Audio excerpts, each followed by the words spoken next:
Bismillahirrahmanirrahim. Assalamu alaikum everyone. Welcome back to Mind Need Biology 360 where curious minds master biology. हमने first FSc का first chapter start किया था, that is cell structure and function techniques used in cell biology. हमने start किए थे different techniques, 7 techniques हमने पढ़ लिए. आज सेकंड लास्ट टेक्निक हम लोग पढ़ेंगे, डिस्कस करेंगे, which is micro dissection. The word micro dissection is derived from two words. First one is micro, means small, and dissection means separation or cutting. Cutting or separation.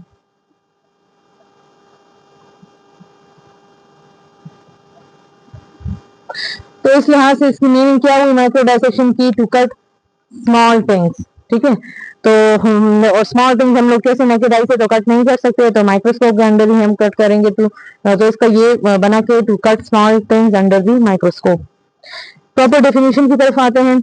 A technique which is used in cell biology in which microscope is used to cut, isolate or remove very small cells, tissues, chromosomes or part of cell for detailed study. ये एक ऐसी technique है जिसमें हम microscope का use करते हैं. किस चीज के लिए यूज करते हैं? टू कट करने के लिए, आइसोलेट सेपरेट करने के लिए, और रिमूव अलग करने के लिए, बिल्कुल खत्म करने के लिए. वेरी स्मॉल सेल्स, किस चीज को? स्मॉल सेल्स की कटिंग, आइसोलेशन और रिमूविंग के लिए, या टिश्यूज की, या क्रोमोसोम्स की, या पार्ट्स ऑफ सेल या सेल ऑर्गेनेल्स की फॉर डिटेल स्टडी. अब हमारे पास सपोज एक सेल है, या टिश्यू है, या क्रोमोसोम है, या कोई ऑर्गेनेल है. हम चाहते हैं कि हम डीप स्टडी करें इसकी, तो हम क्या करेंगे कि हम अंडर द माइक्रोस्कोप इस सेल को, या सेल के पार्ट को, या टिश्यू को, या क्रोमोसोम को हम अंडर द माइक्रोस्कोप कट करेंगे, या आइसोलेट करेंगे, या रिमूव करेंगे, और फर्दर डिटेल्ड स्टडीज हम इसमें करेंगे. टाइप्स कितनी हैं माइक्रो डाइसेक्शन की? Micro dissection has 3 types. First one is chromosomal micro dissection, second one is laser micro dissection, and third one is laser capture micro dissection. Coming towards the first type of micro dissection, that is chromosomal micro dissection. Chromosomal micro dissection क्या है कि a specific region of chromosome is cutted using a fine glass needle under a microscope.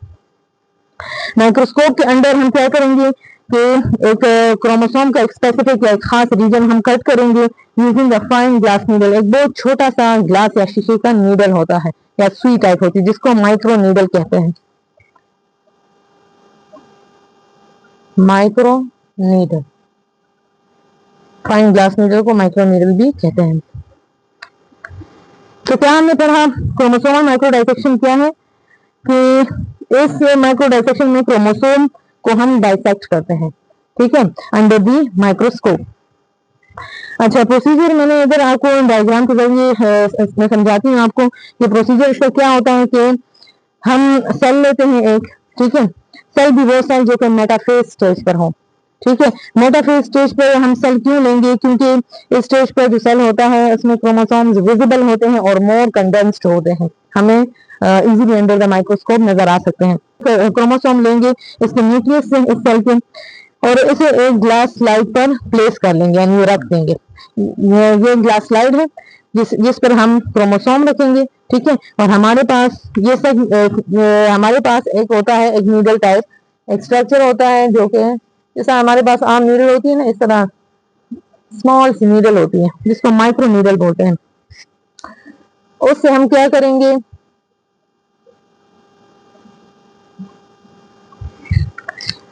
इस needle की मदद से suppose हम ये segment of chromosome study करना चाहते हैं कि आया इस सेगमेंट ऑफ क्रोमोसोम में न्यूक्लियोटाइड की क्या सीक्वेंस है, या इसमें कोई म्यूटेशंस तो नहीं है, इंसर्शन या डिलीशन जिसे इंडल बोलते हैं, इंसर्शन डिलीशन को इंडल बोलते हैं, और या डुप्लीकेशन वगैरह तो नहीं मीन्स कि ये सेगमेंट हम स्टडी करना चाहते हैं. तो हम क्या करेंगे कि हम इस ग्लास स्लाइड को माइक्रोस्कोप के स्टेज के ऊपर रख देंगे, ठीक है. जो हमने माइक्रोस्कोपी में माइक्रोस्कोप अंडरस्टैंड किया था, तो this is the eyepiece, these are the objective lenses, this is the adjustment knob, this is the mirror or light source, और this is the base, this is the microscope, compound microscope. हम क्या करेंगे कि ये glass slide हम लोग इस stage पे रख देंगे. आईपीस और ऑब्जेक्टिव लेंसेज की हेल्प से हम इसको क्या करेंगे कि फाइन माइक्रो नीडल लेंगे, ठीक है। ये नीडल उठा के ऊपर से हम देखेंगे, एग्जामिन करेंगे और इस नीडल की मदद से हम ये सेगमेंट अलग कर लेंगे। ये एडजस्टमेंट नॉब जो है तो ये हमें पिक्चर या इमेज जो है ये फोकस करके बताती है, ठीक है। तो क्या करेगा कि इस फाइन नीडल की मदद से, ग्लास नीडल की मदद से हम इस सेगमेंट को सेपरेट करेंगे या कट कर लेंगे क्रोमोसोम से। फिर हम इस सेगमेंट को क्या करेंगे कि एक बीकर में बफर सोल्यूशन डालेंगे, ठीक है।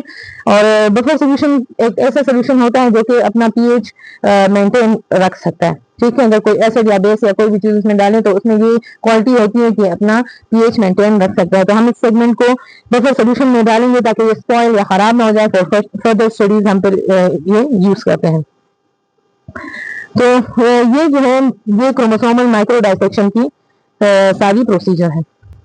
Now coming towards the laser micro dissection. What is laser microdissection? Laser microdissection is the use of a focused laser beam to cut selected cells or tissues under a microscope. यानी हर जगह microscope का use हो रहा है, इसलिए इसमें micro dissection का micro का वर्ड यूज हुआ है। माइक्रोस्कोप के अंदर हम क्या करेंगे, इसकी स्टडी करेंगे और laser beam, use of a focus laser beam to cut selected cells और टिश्यूज। हम क्या करेंगे कि एक लेजर बीम हम फोकस करेंगे उस सैंपल पर, टिश्यू है, सेल्स है, जिसको भी सैंपल है हमारे पास, उस पर हम लेजर बीम छोड़ेंगे, ठीक है, या टारगेट करेंगे या फोकस करेंगे।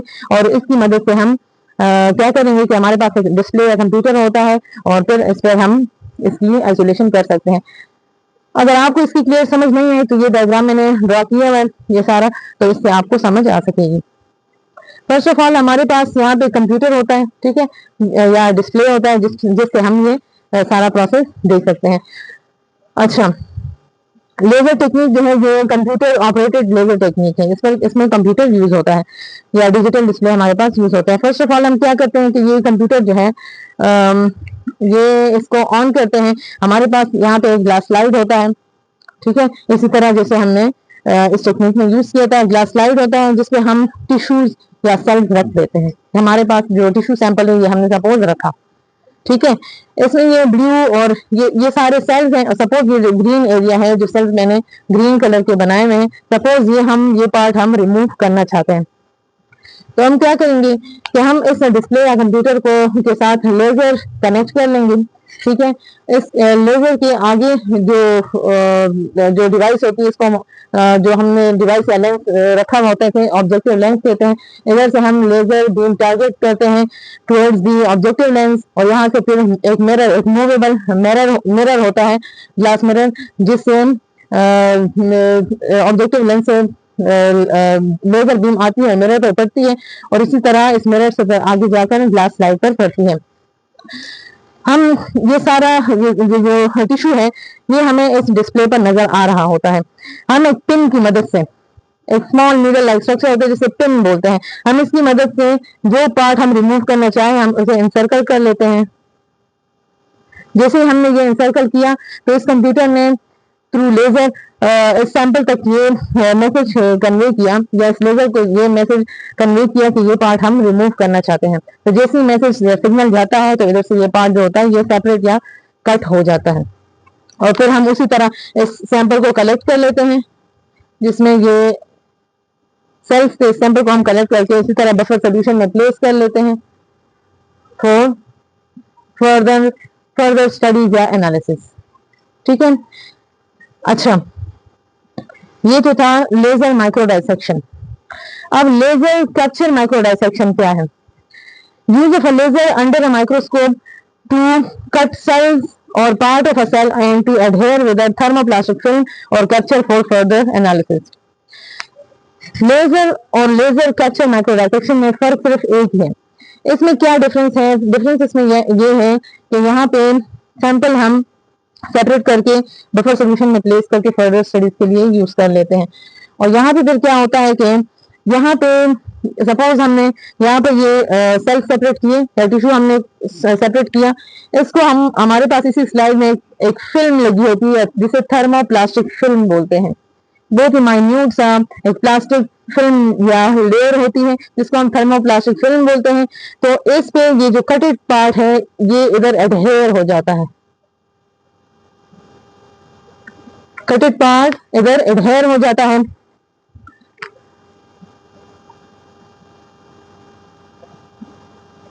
इस थर्मोप्लास्टिक फिल्म पर, ठीक है। और फिर हम इसे फ्यूचर यूज के लिए यूज करते हैं, प्रिजर्व कर लेते हैं। जैसे हमारे पास एग्जांपल है प्रिपेयर्ड स्लाइड जो हम कॉमनली लैब में यूज करते हैं।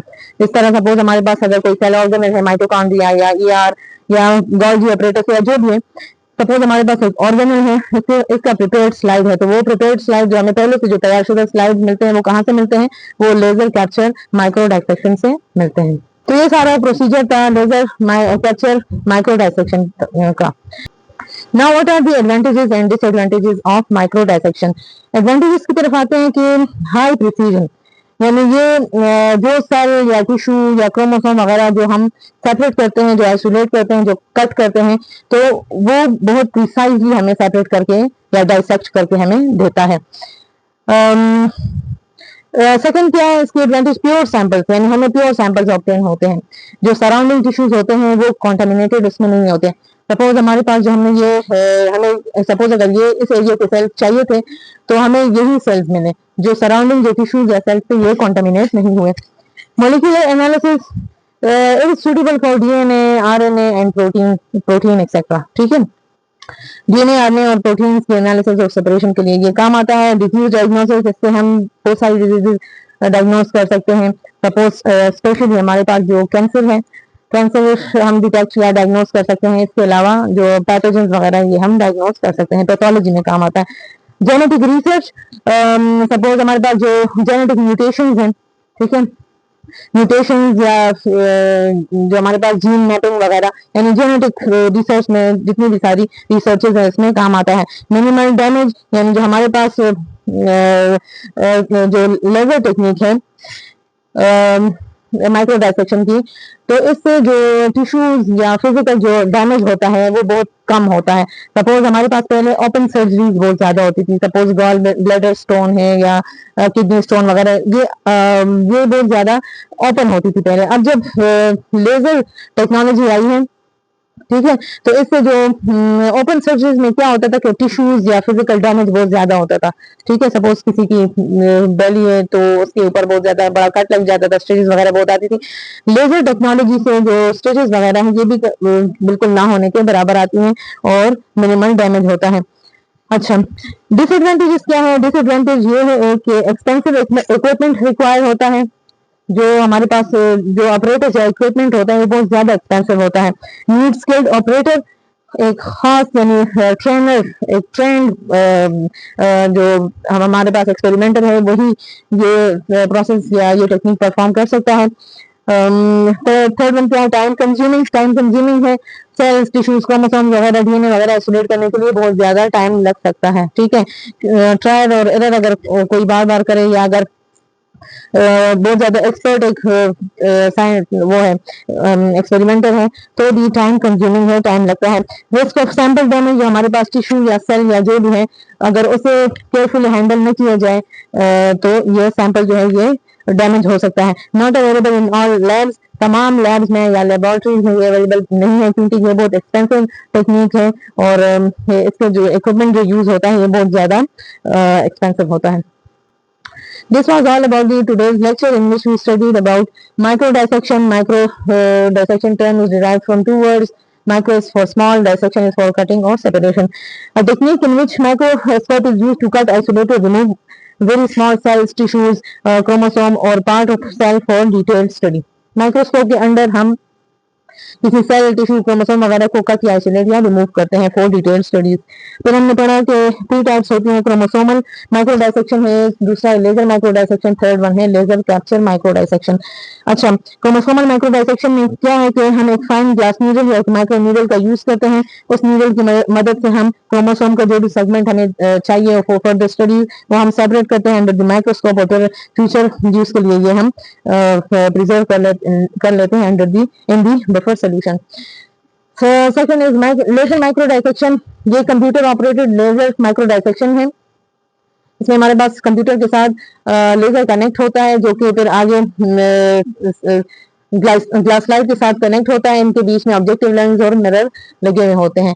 सपोज हमारे पास हमने ग्लास लाइट पर टिश्यू सैंपल रखा हुआ है, हम चाहते हैं कि ये स्पेसिफिक पार्ट हम रिमूव करें, ठीक है। तो हम क्या करेंगे कि इस कंप्यूटर पर हम स्पेसिफिक पार्ट के अराउंड हम सर्कल लगा लेंगे एक पिन की मदद से, ठीक है। तो क्या होगा कि ये कंप्यूटर पे सिग्नल देता है लेजर को, और लेजर पर आगे लेजर बीम डायरेक्ट करती है या फोकस करती है टू द मिरर, एंड यहाँ पे ग्लास लाइट पर यहाँ पे से ये कट हो जाता है या सेपरेट हो जाता है, जिसे हम फिर बफर सोल्यूशन में इसी तरह प्लेस करके फिर आगे स्टडीज करते हैं। अच्छा, लेजर कैप्चर माइक्रो डाइसेक्शन में सिर्फ एक चीज की एडिशन है, वो है थर्मोप्लास्टिक फिल्म। जैसे लेजर माइक्रो डाइसेक्शन में हमने यहाँ पे सैंपल लिया और उसे डायरेक्ट प्लेस कर लिया बफर सोल्यूशन में। इधर पे हम क्या करते हैं कि थर्मोप्लास्टिक फिल्म पर इस सेपरेटेड सैंपल को एडहेयर कर लेते हैं, और फिर क्या करते हैं कि फ्यूचर स्टडीज में हम इसका डायरेक्ट यूज कर सकते हैं थ्रू प्रिपेयर्ड स्लाइड्स। एडवांटेजेस क्या है? हाईली प्रिसाइज वैल्यूज हमें देता है, जो सेल्स क्रोमोसोम्स वगैरह हमने सेपरेट किए तो वो हाईली प्रिसाइज और एक्यूरेट होते हैं, जो हमें चाहिए होते हैं वही हमें मिलते हैं। प्योर सैंपल्स यानी कोई कंटेमिनेशन इधर उधर टिश्यूज की नहीं होती है, हमें प्योर सैंपल्स मिलते हैं। Molecular analysis DNA RNA protein वगैरह को हम के लिए हम सेपरेशन के लिए हम ये यूज करते हैं। Disease diagnosis specially for cancer and pathology हम इसका यूज करते हैं। जेनेटिक रिसर्च जीन म्यूटेशन वगैरह के लिए हम इसे यूज करते हैं। मिनिमल डैमेज, जो हमारे पास जो फिजिकल डैमेज होता है वो कम होता है। और लेजर टेक्निक में डिसएडवांटेजेस क्या है कि एक्सपेंसिव इक्विपमेंट रिक्वायर्ड होती है, न्यू स्किल ऑपरेटर, एक बहुत ज्यादा ट्रेंड एक्सपेरिमेंटर की जरूरत होती है, टाइम कंज्यूमिंग प्रोसेस है, रिस्क ऑफ सैंपल डैमेज, अगर सैंपल को केयरफुल हैंडल नहीं किया जाए तो वो डैमेज हो जाता है। Not available in all labs because of too much expensive equipment, ठीक है। This was all about the today's lecture, which was the second last technique used in cell biology, that was microdissection. In next lecture we will discuss about micrometry, which is the last technique used in cell biology. Hope कि आप लोगों को ये lecture समझ में आया होगा। अगर आपको कोई क्यूरीज या कोई क्वेश्चंस वगैरह, अगर आपको कुछ समझ में ना आया, कोई पार्ट मिस हो गया, कोई पॉइंट मुझसे मिस हो गया, या आप लोगों को समझ ना हुआ, तो फिर आप कमेंट सेक्शन में पूछ सकते हैं। अगर आपको हमारी ये वीडियोस हेल्पफुल लगे तो लाइक शेयर और सब्सक्राइब कीजिए टू माइंड मीट्स बायोलॉजी 360, और अपना बहुत सारा ख्याल रखें, दुआ में याद रखें। नेक्स्ट लेक्चर तक के लिए अल्लाह हाफिज।